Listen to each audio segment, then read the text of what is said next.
আল্লাহ পাক রব্বুল আলামিন বলেন ইস্তিগফার বেশি বেশি পড়ো, ইস্তিগফার, আস্তাগফিরুল্লাহ, আস্তাগফিরুল্লাহ, আস্তাগফিরুল্লাহ, আস্তাগফিরুল্লাহ। বেশি বেশি ইস্তিগফার পড়ো, বেশি বেশি ইস্তিগফার পড়ো। হাসান বসরি রহমতুল্লাহ আলাইহি একজন তাবেঈ ছিলেন, নবীজিকে দেখে নাই, সাহাবীদেরকে দেখেছেন। হাসান বসরি রহমতুল্লাহ আলাইহি একজন লোক গিয়ে বলতেছে, হুজুর আমি বড় গুনাহগার, এমন একটা আমল আমাকে শিখায় দেন, আমি তওবা করব, গুনাহ থেকে যেন আমি বাঁচতে পারি, ক্ষমা চাইতে পারি, এমন একটা আমল আমাকে আপনি দিয়ে দেন। হাসান বসরি বলে, ইস্তাগফিরু, বেশি বেশি ইস্তিগফার করো, আস্তাগফিরুল্লাহ, আস্তাগফিরুল্লাহ, আস্তাগফিরুল্লাহ। আরেকজন যুবক আসলো, আয়েশা বলে, ও হাসান বসরি, এলাকাতে বৃষ্টি হয় না, রহমতের বৃষ্টির জন্য একটা আমল দেন, আমি আমল করব আর বৃষ্টি পড়বে। হাসান বসরি পড়েন, ইস্তিগফার পড়ো, আস্তাগফিরুল্লাহ, পড়েন না, আস্তাগফিরুল্লাহ, আস্তাগফিরুল্লাহ, আস্তাগফিরুল্লাহ। আরেকজন এসে বলতেছে, ওগো হাসান বসরি, আমার সন্তান হয় না, আমাকে একটা আমল দেন, আমার সন্তান হয় না, একটা আমল দেন। আর একটু আগে বসে, আমার সন্তান হয় না, আমাকে একটা আমল দেন। হাসান বসরি বলেন, ইস্তাগফিরু, ইস্তিগফার পড়ো।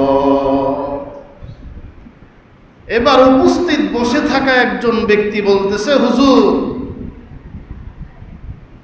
কয়েক রোগী আপনার কাছে এসেছে, কয়েকজন ব্যক্তি ভিন্ন ভিন্ন তাদের সমস্যা নিয়ে আপনার কাছে এসেছে, সবাইকে একটাই ঔষধ দিলেন, একটাই আমল দিলেন, ইস্তিগফারের আমল। এটার কারণটা কি? হাসান বসরি রহমতুল্লাহ আলাইহি বলেন, এই ইস্তিগফারের আমল আমি দেই নাই, এই আমল বর্ণনা করেছেন, এই আমল দিয়েছেন স্বয়ং আল্লাহ। জোরে বলেন কে? সূরা নূহ 10 নম্বর আয়াত, আল্লাহ বলেন, ফাকুলতু ইস্তাগফিরু রাব্বাকুম ইন্নাহু কানা গাফফারা ইউরসিলিস সামাআ আলাইকুম মিদরারা ويمددكم بأموال وبنين ويجعل لكم جنات ويجعل لكم أنهارا। আল্লাহ বলেন, আপনি উম্মতদেরকে বলে দেন, ইস্তাগফিরু রাব্বাকুম, তোমরা তোমাদের রবের কাছে ক্ষমা চাও, ইন্নাহু কানা গাফফারা, কারণ ওই আল্লাহ তাআলাই মহা ক্ষমাশীল।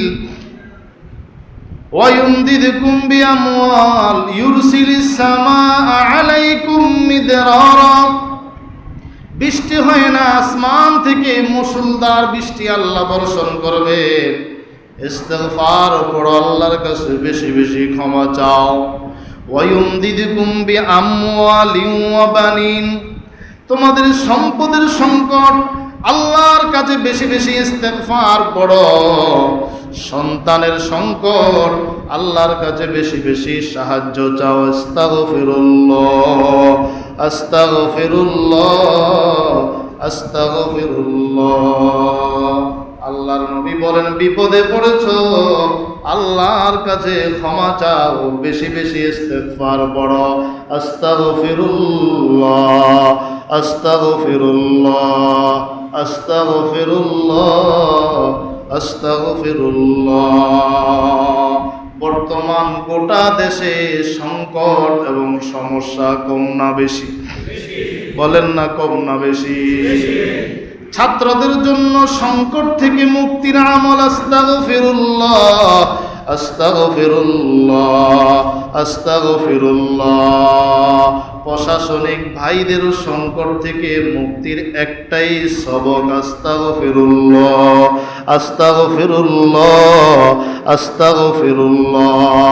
প্রধানমন্ত্রীর জন্য সবক একটাই, আস্তাগফিরুল্লাহ, আস্তাগফিরুল্লাহ। যারা দেশের শান্তি চায়, যারা দেশের মুক্তি চায়, সবার জন্য একটাই আমল, আস্তাগফিরুল্লাহ। পড়েন না, আস্তাগফিরুল্লাহ, আস্তাগফিরুল্লাহ। চেয়েছেন, আমিও সরকারের সাথে একমত, আল্লাহ তাআলা দেশটাকে জালেম থেকে হেফাজত করুক। জোরে বলেন আমিন। আল্লাহ বলেন, ফাকুলতুস্তাগফিরু রাব্বাকুম ইন্নাহু কানা গফফারা। ইস্তিগফার পড়ো, সংকট দূর হয়ে যাবে। ইস্তিগফার পড়ো। সফলতা যদি পেতে চাও, 4 নাম্বার আমল, আল্লাহর নেয়ামতের শুকর আদায় করো। আল্লাহর নেয়ামতের শুকর আদায় করো। সম্পদের মালিক কে? আল্লাহ। সন্তানের মালিক কে? আল্লাহ। ক্ষমতার মালিক কে? আল্লাহ। এই নেয়ামত পাওয়ার পরে নেয়ামতের শুকর আদায় করো। সম্পদ পেয়ে তুমি এমন কঠোর হয়ে যেও না যে গরিবদের কোনো খোঁজ খবর নাও না, আত্মীয় স্বজনদের কোনো খোঁজ খবর নাও না, এত কৃপণ হয়ে যেও না। কারণ সম্পদ দেওয়ার মালিক আল্লাহ। অফিস সামাই রিজকুকুম, তোমাদের রিজিক আমাদের আসমানে, আসমানে জমিনে না। নামাজ বাদ দিয়ে রিজিক তালাশ করো না, হারাম পথে রিজিক তালাশ করো না। অফিস সামাই রিজকুকুম ওয়া মা তুআদুন, তোমাদের রিজিক আসমানে। অতএব সম্পদ পেয়ে দান খায়রাত বন্ধ করে, যাকাত ফিতরা বন্ধ করে কৃপণ হয়ে বসে থেকো না। তুমি কৃপণতা করবা, তোমার কপালে যে পরিমাণ সম্পদ লেখা আছে এর চেয়ে বেশি তুমি পাইবা না। ঠিক না বেঠিক? ক্ষমতার চেয়ার নিয়ে তুমি বসে থাকিও না। ইনসাফের সাথে যতদিন পারো চালাও, পারো না ছেড়ে দাও। কারণ দুনিয়ার যত বস্তু আছে প্রত্যেকটা বস্তু নশ্বর, ধ্বংস হবেই হবে। ঠিক না বেঠিক? আসমান দুনিয়া ধ্বংস হবেই হবে, জমিনও একদিন ধ্বংস হবে, মসজিদগুলো একদিন ধ্বংস হয়ে যাবে, আপনার বিল্ডিংগুলো ধ্বংস হয়ে যাবে। দুনিয়ার প্রত্যেকটা বস্তু নশ্বর, ধ্বংস হয়ে যাবে। থাকবেন একমাত্র আল্লাহ। আল্লাহ বলেন, লাইন শাকারতুম লাযীদান্নাকুম, আমি আল্লাহ নেয়ামত দিলাম, শুকর আদায় করো, আমি আল্লাহ নেয়ামত বাড়ায় দেব। নেয়ামতের যদি না শুকরি করো, সম্পদের অপব্যবহার করো, ক্ষমতার অপব্যবহার করো,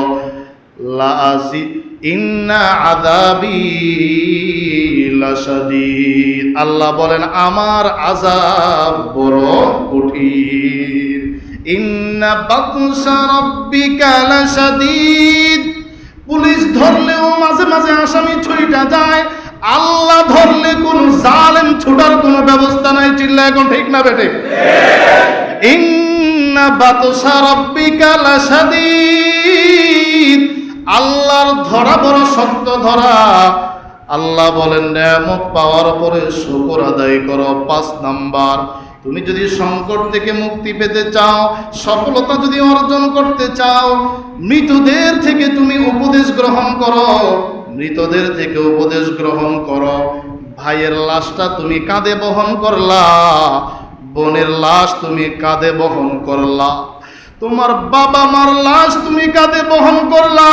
শিক্ষা গ্রহণ করো, উপদেশ গ্রহণ করো। একদিন তোমাকেও অন্যের কাঁধে বহন করতে হবে, অন্যের কাঁধে তোমাকেও আরোহণ করতে হবে। একদিন তুমিও এই পথের যাত্রী হয়ে যাবে। জেলখানায় ঢুকলে মানুষ বের হতে পারে, রিমান্ডে ঢুকলেও বের হয়ে যায়, কবরে ঢুকলে আর এই দুনিয়ার জগৎ আর খুঁজে পাবে না, পিছনে ফেরার কোনো সুযোগ নাই। এজন্য 5টা আমল সংকট থেকে মুক্তির জন্য, সফলতার জন্য। 1 নাম্বার ইলম অনুযায়ী আমল করা, 2 নাম্বার বিজ্ঞ বড়দের পরামর্শ নিয়ে চলা, কাবিরদের পরামর্শ নিয়ে চলা, 3 নাম্বার বেশি বেশি ইস্তেগফার পড়া, বেশি বেশি আমলটা করার দরকার আছে না নাই? বেশি বেশি ইস্তেগফার পড়া। 4 নাম্বার আল্লাহর নেয়ামতের শুকর আদায় করা। 5 নাম্বার মৃতদের থেকে উপদেশ গ্রহণ করা। আল্লাহ আমাদের সবাইকে বুঝার আমল করার তৌফিক দান করুন, জোরে বলেন আমিন। যারা দান করব মেহেরবানি করে দানগুলো হাতে হাতে নেই। আল্লাযীনা ইউনফিকুনা ফিস সাররাই ওয়াদ দাররা, সুখেও। 3 নাম্বার বেশি বেশি ইস্তেগফার পড়া, আস্তাগফিরুল্লাহ আস্তাগফিরুল্লাহ। 4 নাম্বার আল্লাহর নেয়ামতের শুকর আদায় করা। 5 নাম্বার মৃতদের থেকে উপদেশ গ্রহণ করা। যে সমস্ত মানুষ দুনিয়া থেকে চলে গিয়েছেন, বাবা মা ভাই বোন আত্মীয় স্বজন কাছের দূরের, তাদের কাছ থেকে উপদেশ গ্রহণ করা। সংকট থেকে মুক্তি এবং সফলতার জন্য কয়টি কাজ দরকার? 5টি। 1 নম্বর ইলম অনুযায়ী আমল করা। আমি যা জানি ও জানা অনুযায়ী আমল করা, এটা আমার জন্য ফরজ। যতটুকু আমার জানা অনুযায়ী আমল করা। আল্লাহ রসুল সাল্লাল্লাহু আলাইহি ওয়াসাল্লাম যা জানতেন, আমল করতেন, অন্যের কাছে পৌঁছে দিতেন। ঠিক তেমনি ভাবে সাহাবায়ে কেরামও এমন আমল করেছেন। আমাদের সফলতার প্রথম দায়িত্ব, কর্তব্য হল জানা অনুযায়ী আমল করা। আমি জানি পৃথিবীর স্রষ্টা একজন, তিনি কে? লাউ কানা ফীহিমা আলিহাতুন ইল্লাল্লাহ, লাউ কানা ফীহিমা আলিহাতুন ইল্লাল্লাহ লাফাসাদাতা। আল্লাহ বলেন, আসমান এবং জমিনের মাঝে আল্লাহ ছাড়া ভিন্ন কোনো উপাস্য ইলাহ মাবুদ রব থাকতো, তবে আসমান জমিন ধ্বংস হয়ে যাইত। আসমান জমিন ধ্বংস হয়ে যেত। তাহলে পৃথিবীতে আমি জানি স্রষ্টা একজন আছেন, তিনি কে? ওই আল্লাহকে মানা, আল্লাহর বিধানগুলো বাস্তবায়ন করা, এটা আমার আপনার জন্য ফরজ দায়িত্ব।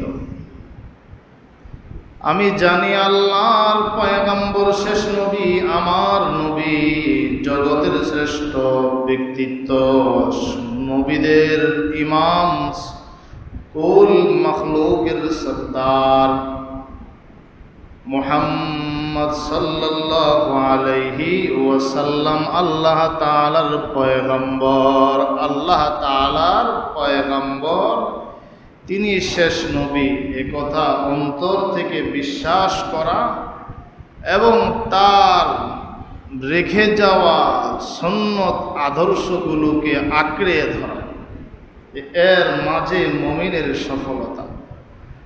আমি যা জানি সে অনুযায়ী আমল করি।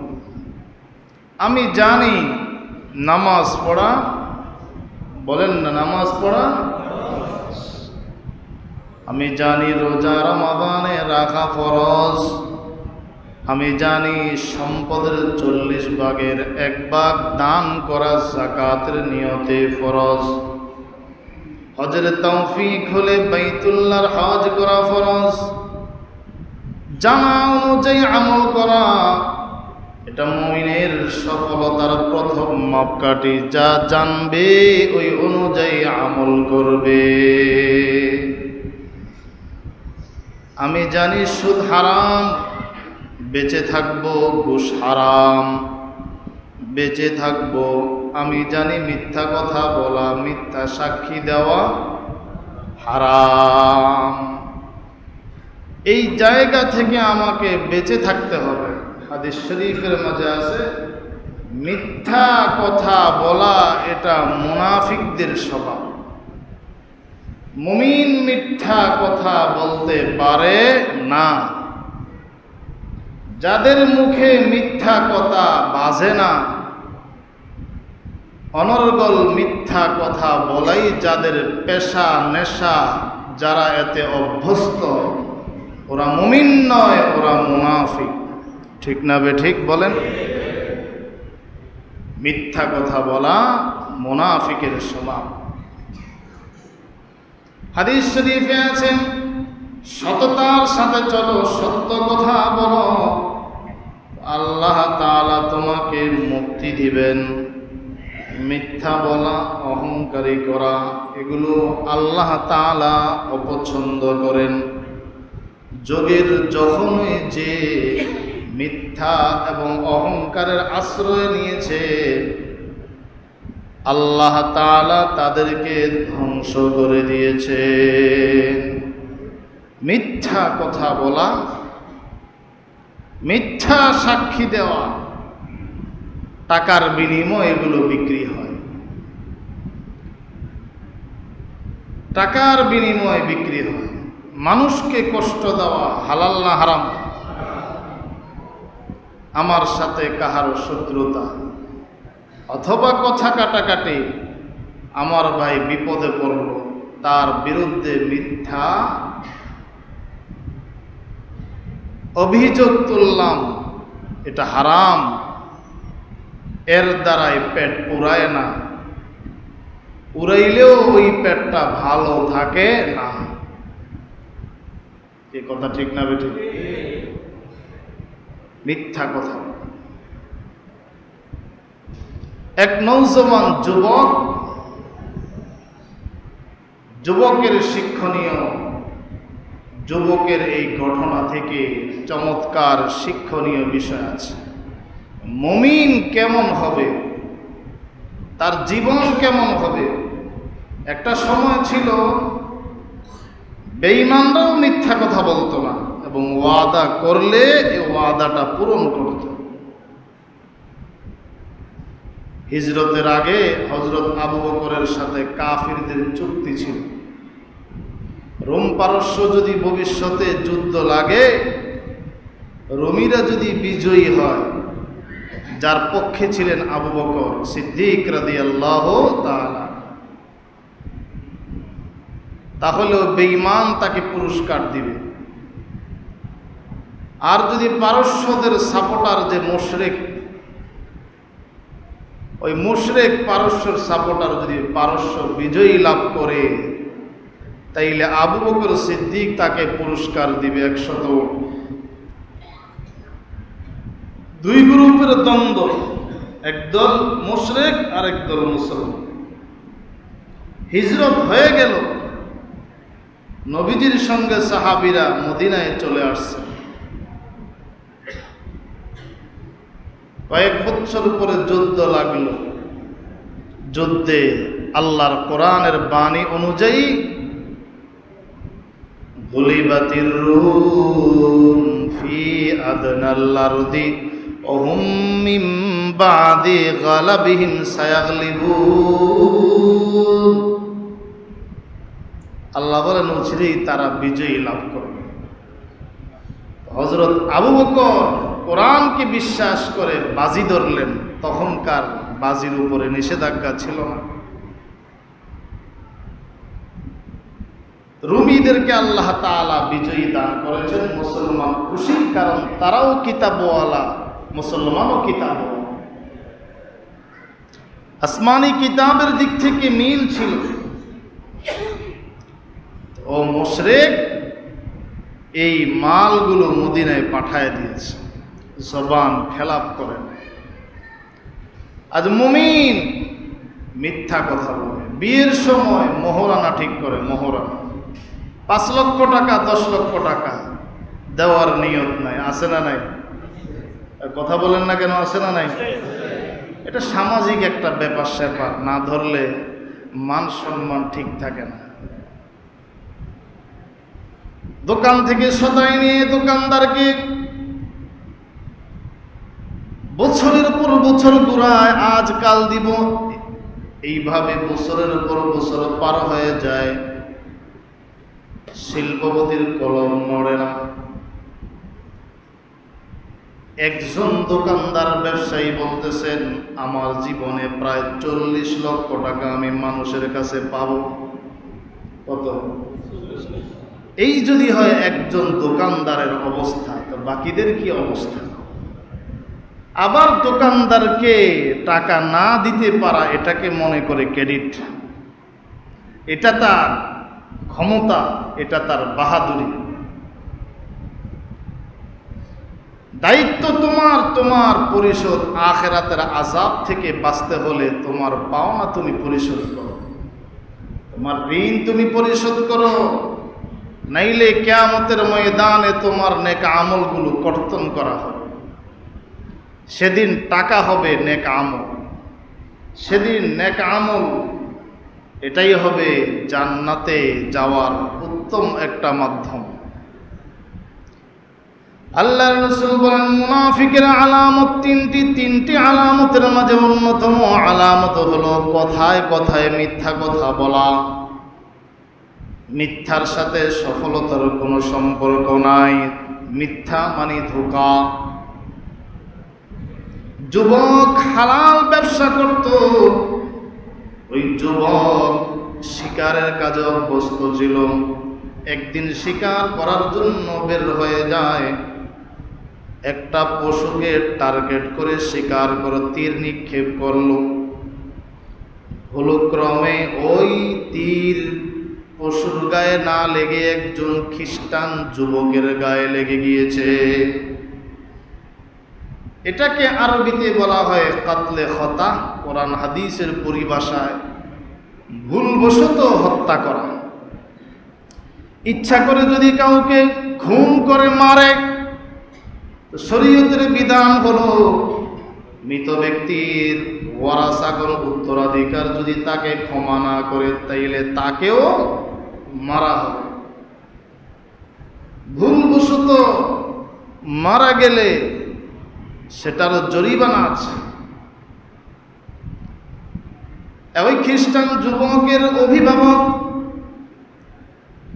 স্থানে উপস্থিত হয়েও এবং তার বিরুদ্ধে মামলা করলো, আমাদের সন্তানটাকে তুমি মেরে ফেললে। বলে, না, আমি ইচ্ছা করে করি নাই, ভুল ক্রমে হয়েছে। বলে, হবে না, তোমার এই কথা আমরা মানি না। তার বিরুদ্ধে মামলা করলো। কাজী সাহেব বিচারের জন্য ডাকলেন, ঘটনা কি সত্য? বলে, হ্যাঁ সত্য। বিচারক ফয়সালা দিয়ে দিলেন, মৃত ব্যক্তির অভিভাবক হয় তোমাকে ক্ষমা করবে, তাকে রাজি করায় ক্ষমা চেয়ে নিবে, না হয় তোমাকে ফাঁসির কাস্টে ঝুলানো হবে। ওই যুবক অনেক চেষ্টা করলো, মুসলমান যুবক চেষ্টা করেও ব্যর্থ। মৃত ব্যক্তির অভিভাবক তাকে ক্ষমা করবে না, তাকে মাফ করবে না। কাজী সাহেব ফয়সালা দিয়ে দিলেন, আগামী শুক্রবার জুমার নামাজের পরে বিচারের কার্যক্রম শুরু হবে, ফাঁসির কাস্টে তাকে ঝুলানো হবে, জেলখানায় পাঠায় দেওয়া হলো। মুসলমান যুবক, জেল সুপার ছিল খ্রিস্টান। ওই জেল সুপারের সাথে কথা বলল, ভাই, আমি যে গ্রেপ্তার, আমার বাড়িতে কেউ জানে না, আমাকে ফাঁসিতে ঝুলানো হবে তাও কেউ জানে না। আমাকে একটু অনুমতি যদি আপনি দেন, একটু সুযোগ দেন, আমি আগামী শুক্রবার জুমার আগে আগে আপনার এখানে হাজির হয়ে যাব, আমাকে একটু সন্তানদের সাথে সাক্ষাৎ করার সুযোগ দিয়ে দেন। খ্রিস্টান জেল সুপার তার কথায় রাজি হয়ে তাকে ছুটি দিল। শুক্রবার জুমার আগে আগে চলে আসবে, কিন্তু দেখা গেল শুক্রবার জুমার নামাজ নিকটবর্তী, লোকটা আসে না। জুমার নামাজ হয়ে গেল, এখনো আসে না। জুমার নামাজের পরে কাজী সাহেব বললেন, আসামি কোথায়? বলে, তাকে আমি নিজে জামিন হয়ে কিছু সময়ের জন্য মুক্ত করেছিলাম। বলে, কার অনুমতিতে আপনি মুক্তি দিলেন? যদি ওই আসামি উপস্থিত না হয়, মুসলমান যুবক আসামি যদি উপস্থিত না হয়, তার স্থানে আপনাকে ফাঁসিতে ঝুলতে হবে, আপনি প্রস্তুত থাকেন। দেখা গেল এখনো আসে না। কাজী সাহেব অন্যান্য বিচারের কার্যক্রম শেষ করে অপেক্ষায় ছিলেন, আসে না। বললেন, এবার আপনি রেডি হয়ে যান। হঠাৎ করে মানুষগুলো ডাক দিয়ে বলল, কাজী সাহেব একটু অপেক্ষা করেন। দূর থেকে দেখা যায়, মনে হয় একজন লোক আসতেছে, হয়তোবা মুসলমান যুবক আসতেছে, একটু অপেক্ষা করেন। কিছুক্ষণ পরে দেখা গেল ওই মুসলমান যুবক হাজির। এসেই সর্বপ্রথম জেল সুপার খ্রিস্টানের কাছে ক্ষমা চেয়ে নিল, যথাসময়ে আমি আসতে পারি নাই, আমি বহু আগেই রওনা দিয়েছি, পথিমধ্যে নদী ছিল, নৌকার ব্যবস্থা ছিল না, নৌকা পেতে আমার অনেক সময় লেগেছে, এজন্য আমার দেরি হয়ে গিয়েছে। আপনি অপদস্থ হয়েছেন, পেরেশানিতে পড়েছেন, আমার কারণে আপনি অপমানিত হয়েছেন, দয়া করে আমাকে আপনি ক্ষমা করে দিন। মুসলিম যুবক ছোটাছুটি করেন, জেলখানায় হাজিরা দিল। তার এই ওয়াদা পূরণের দৃশ্য দেখে নিহত ব্যক্তি, মৃত ব্যক্তির অভিভাবকের অন্তর নরম হয়ে গেল। বললেন, কাজী সাহেব, দুইটা দরখাস্ত আপনার কাছে। এক নাম্বার, আমাদের যেই মামলা, এই মামলা আমরা প্রত্যাহার করে নিলাম, তাকে ক্ষমা করে দিলাম। দুই নাম্বার, এই ঘোষণাটাও দিয়ে দেন, এই মুসলমান যুবকের আদর্শ দেখে আমিও কালিমা পড়ে মুসলমান হয়ে গেলাম। সুবহানাল্লাহ। এটা ছিল মুসলমানদের চরিত্র, এটা ছিল মুসলমানদের আদত। মুসলমান কখনো মিথ্যা কথা বলতে পারে না।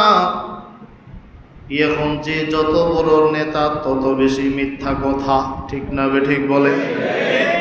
মিথ্যাটাই একটা অভ্যাসে পরিণত হয়ে গেল জবানে। অনেক সময় মিথ্যা কথা বেশি বলতে বলতে বলতে বলতে ওই মিথ্যা কথাটাই বারবার জবানে বাজতে থাকে, ঠিক না বেঠিক? চোরের মনে পুলিশ পুলিশ। এই জন্য আল্লাহর রাসূল বলেছেন, ইলম অনুযায়ী আমল করো, ইলম অনুযায়ী আমল করো। সফলতার প্রধান মাপকাঠি ইলম অনুযায়ী আমল করা। তুমি যা জানো, জানা অনুযায়ী তুমি আমল করো। দুই নাম্বার, তুমি যদি সংকট থেকে মুক্তি পেতে চাও, নিজের চিন্তায় নয়, বড় দক্ষ ব্যক্তির পরামর্শ তুমি অনুসরণ করে চলো, তাইলে তুমি সফলতায় পৌঁছতে পারবে। তোমার চেয়ে যিনি বিজ্ঞ, তার শরণাপন্ন হও।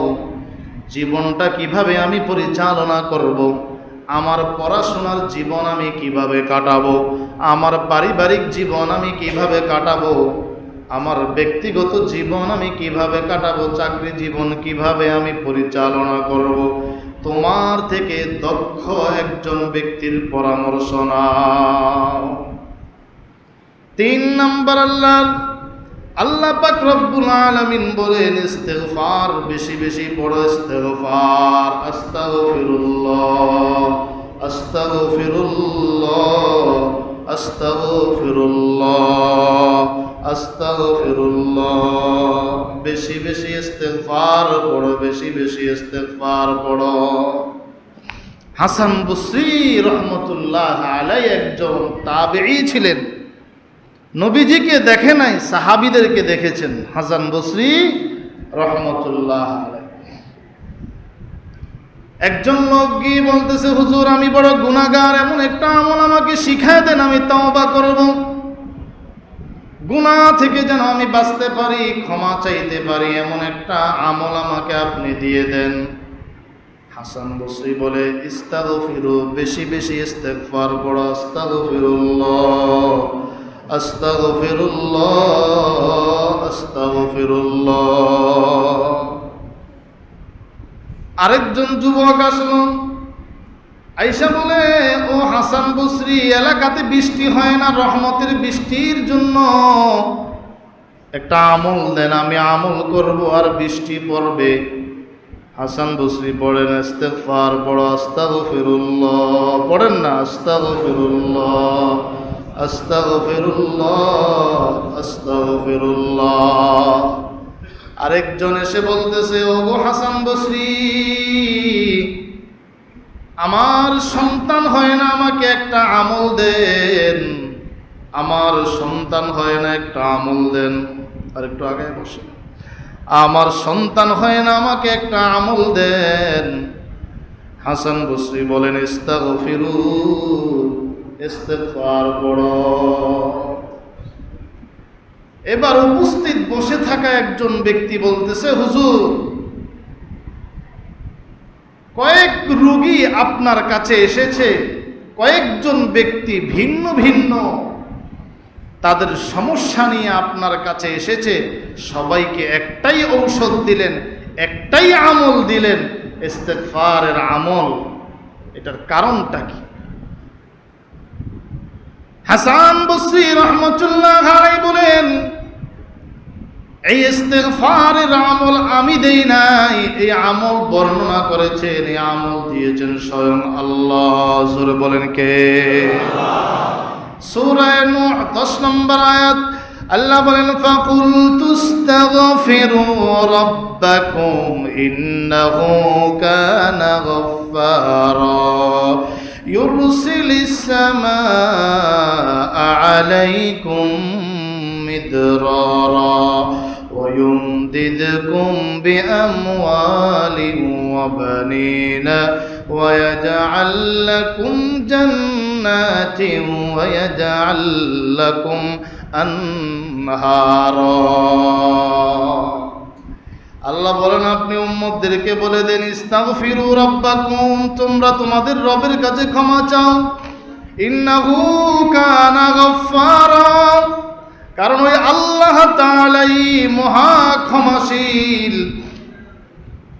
ওয়ায়ুমদিদকুম বিআমওয়াল ইউরসিলিস সামাআ আলাইকুম মিদরারা, বৃষ্টি হয় না, আসমান থেকে মুষলধার বৃষ্টি আল্লাহ বর্ষণ করবেন।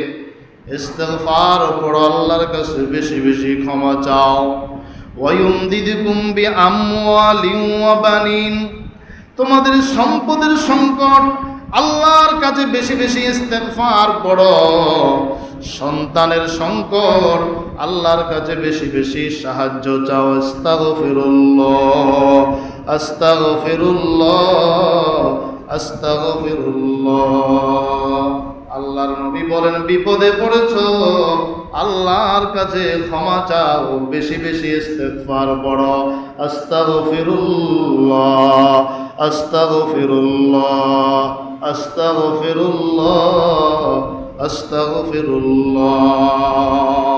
বর্তমান গোটা দেশে সংকট এবং সমস্যা কম না বেশি? বলেন না, কম না বেশি? ছাত্রদের জন্য সংকট থেকে মুক্তির আমল আস্তাগফিরুল্লাহ আস্তাগফিরুল্লাহ আস্তাগফিরুল্লাহ। প্রশাসনিক ভাইদের সংকট থেকে মুক্তির একটাই সবক, আস্তাগফিরুল্লাহ, আস্তাগফিরুল্লাহ, আস্তাগফিরুল্লাহ। প্রধানমন্ত্রীর জন্য সবক একটাই, আস্তাগফিরুল্লাহ, আস্তাগফিরুল্লাহ। যারা দেশের শান্তি চায়, যারা দেশের মুক্তি চায়, সবার জন্য একটাই আমল, আস্তাগফিরুল্লাহ। পড়েন না, আস্তাগফিরুল্লাহ, আস্তাগফিরুল্লাহ। চেয়েছেন, আমিও সরকারের সাথে একমত, আল্লাহ তাআলা দেশটাকে জালেম থেকে হেফাজত করুন। জোরে বলেন আমিন। আল্লাহ বলেন, ফাকুলতুস্তাগফিরু রাব্বাকুম ইন্নাহু কানা গফফারা। ইস্তিগফার পড়ো, সংকট দূর হয়ে যাবে। ইস্তিগফার পড়ো। সফলতা যদি পেতে চাও, 4 নাম্বার আমল, আল্লাহর নেয়ামতের শুকর আদায় করো। আল্লাহর নেয়ামতের শুকর আদায় করো। সম্পদের মালিক কে? আল্লাহ। সন্তানের মালিক কে? আল্লাহ। ক্ষমতার মালিক কে? আল্লাহ। এই নেয়ামত পাওয়ার পরে নেয়ামতের শুকর আদায় করো।